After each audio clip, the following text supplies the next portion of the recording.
ngồi trên rừng lê mi phun căn xuân xa căn đột khấn mô căn rầm nào bằng a căn môi tu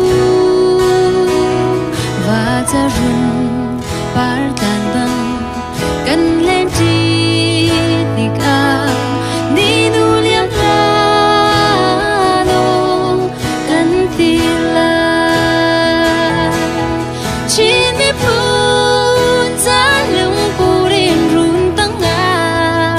căn trăng lung cam la căn nu trên râm cha râm dung go tar tu căn chọc lệ baran sar chan cha cam lâu lung kêu tay ria chi nu si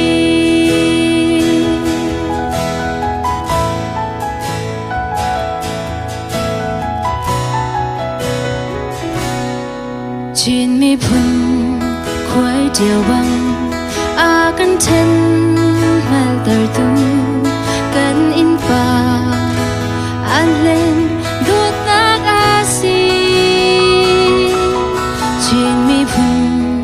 hiếm nạc ra chuan vô căn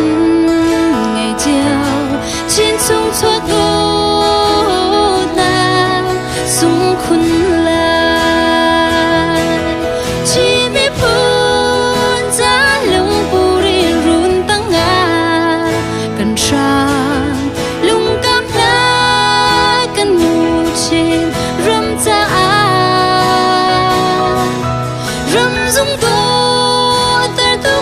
so clay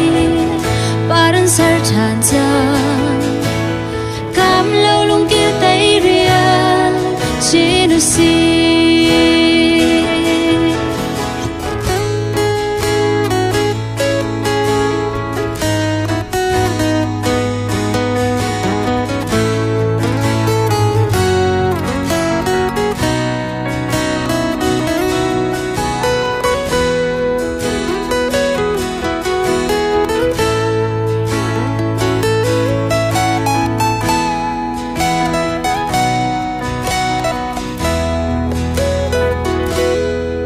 chín sung khar căn thần tar dial do rem lay tang a căn lung bel sam bang chen la se căn rau sung chu dot na roi rem na si se căn chin ram hi do na par se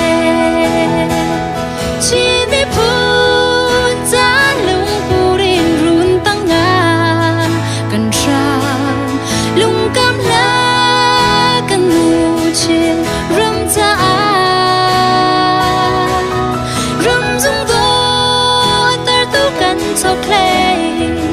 baran sar chan cha cam lâu lung kêu tay ria chi nu si râm dung go tar tu kan so clay baran sar chan cha